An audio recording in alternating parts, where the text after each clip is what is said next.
Hello, this is Dr. Bharti Kumari. I am Assistant Professor in Department of Botany, LNMS College, Bidpur. Because of this lockdown, I am presenting this video on this topic lichen. Today we will cover the topic regarding lichen. At first we will start with introduction of lichens, its classification and its internal structure.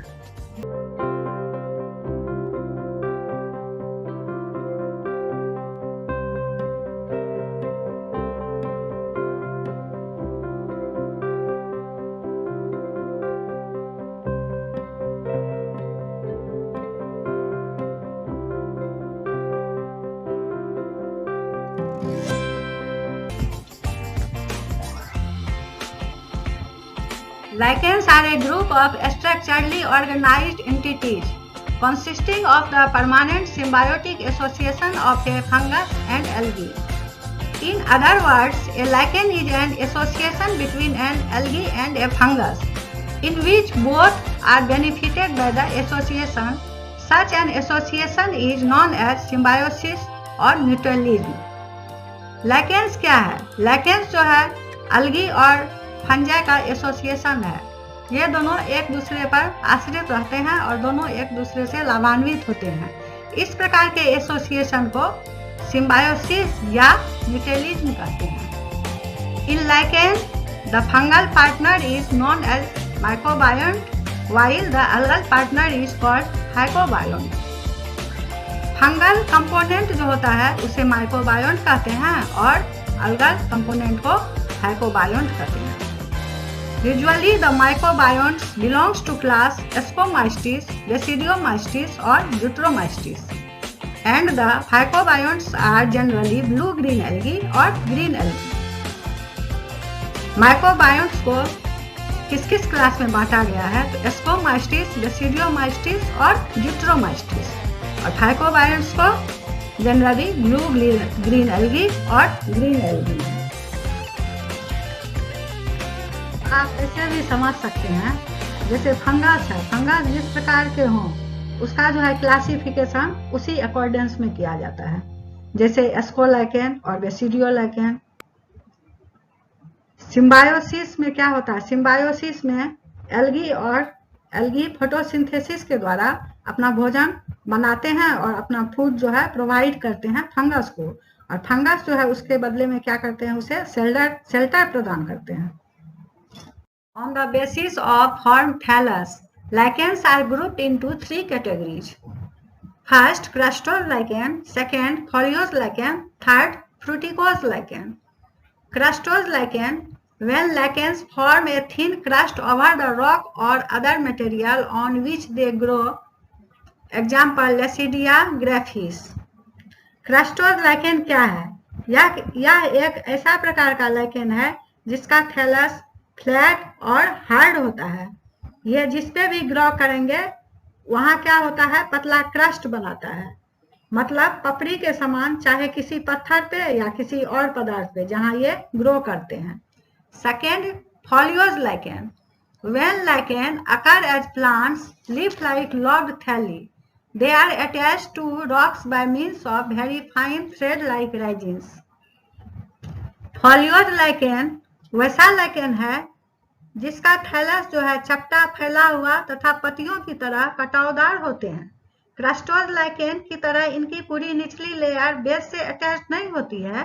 इनकी निचली सतह से thread like outgrowth निकलते हैं जिसे राइजिन्स कहते हैं। Third, फ्रूटिकोज lichen. When lichens are well developed and much branched. Branch are flat, ribbon-like, cylindrical. They are either erect or pendant. Example, Usnea cladonia. फ्रूटिकोज lichen वैसा लाइकेन है जिसमें कि वेल डेवलप्ड और ब्रांच्ड होते हैं जो कि बुशी लाइक होते हैं। ये ब्रांच फ्लैट, चपटा, फीते की तरह या सिलिंड्रिकल होते हैं। ये फोटोबायोन्ट के सिम्बायोटिक रिलेशनशिप से फॉर्म होते हैं, जैसे कि साइनोबैक्टीरिया और दो माइक्रोबायोन्ट से। Now will be know about internal structure of lichen. आइए अब हम लोग लाइकेन के इंटरनल स्ट्रक्चर के बारे में जानेंगे। Anatomically, the foliose lichen is differentiated into 4 distinct regions. First, upper cortex. Second, algal layer. Third, medulla. Fourth, lower cortex. Foliose lichen को 4 डिस्टिंक्ट रीजन में डिफ्रेंशिएट किया गया है। पहला अपर कॉर्टेक्स, दूसरा अलगल लेयर, तीसरा मेडुला, चौथा लोअर कॉर्टेक्स। अब हम लोग इसके बारे में विस्तृत जानकारी लेंगे।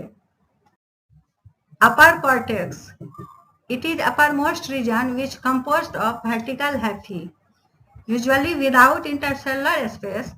If intercellular space is present, it is filled with gelatinous material. Upper cortex ये सबसे ऊपरी सतह है जो वर्टिकल हाइफी से बने होते हैं। हाइफी मीन्स आप लोग जानते ही हैं कि ब्रांचिंग फिलामेंट होते हैं जिनसे फंगस का माइसेलियम बनता है। प्रायः इसमें इंटरसेलुलर स्पेस नहीं होते हैं, यदि प्रेजेंट भी रहेंगे तो वह जिलेटिनियस मटेरियल यानी डाइल्यूट या चिपचिपा पदार्थ से भरा होता है। Second, algal layer. It lies below the upper cortex. Here the hyphae are loosely interwoven. In some species, algal and fungal hyphae are intermixed uniformly, while in some species there is a distinct algal layer which are known as heteromerous. दूसरा जो है algal layer, अपर cortex के ठीक नीचे algal layer होते हैं जिनके hyphae एक दूसरे से लूजली बंधे रहते हैं और कुछ स्पेसीज में अलगर और फंगल हाइफी एक दूसरे से समान रूप से इंटरमिक्स्ड होते हैं। वहीं दूसरे अलगल सेल्स एक सिंगल लेयर में रेस्ट्रिक्ट रहते हैं जिसे हेटेरोमेरस कहते हैं। Third, medulla. Below the algal layer, medulla is present, which consists of loosely interwoven hyphae. तीसरा, मेडुला, जो कि algal लेयर के ठीक नीचे प्रेजेंट रहता है। इनके हाइफी भी एक दूसरे से बंधे होते हैं। Fourth, lower cortex. Below the medulla, lower cortex is present, which consists of closely packed hyphae. Some root-like structure regions arise from the lower cortex. चौथा, लोअर कॉर्टेक्स जो है वह मेडुला के ठीक नीचे रहता है जिनके हाइफी क्लोजली पैक्ड होते हैं। मतलब एक हाइफी दूसरे हाइफी के निकट होते हैं। कुछ root like structure lower cortex से निकलता है जिन्हें हम रेजिन्स कहते हैं। चलिए अब हम लोग लाइकेन के इंटरनल स्ट्रक्चर को डायग्राम के माध्यम से इसका डिस्टिंक्ट रीजन देखते हैं। ये ऊपर में जो है ये कॉर्टेक्स, ये ऊपरी लेयर जो है ये अपर कॉर्टेक्स है जो कि वर्टिकल हाइफी से बने हैं। और कॉर्टेक्स के नीचे ठीक नीचे यहाँ जो देख रहे हैं ये एल्गल जोन है जो कि एक दूसरे से लूजली अरेंज्ड हैं। और एल्गल नीचे जोन के नीचे यहाँ हम लोग देख रहे हैं ये जो है मेडुला है और मेडुला के हाइफी जो है ये एक दूसरे से ये भी बंधे हुए हैं। और इसके मेडुला के ठीक नीचे लोअर कॉर्टेक्स है। लोअर कॉर्टेक्स जिसके हाइफी जो है क्लोजली पैक्ड हैं। और यहाँ लोअर कॉर्टेक्स से नीचे जो है रूट लाइक स्ट्रक्चर निकला हुआ है जिसे हम ये यहाँ जो देख रहे हैं ये जिसे हम राइजिन कहते हैं। आज का टॉपिक अब मैं यहीं समाप्त करती हूँ। शेष जो है अगले लेक्चर में जानेंगे।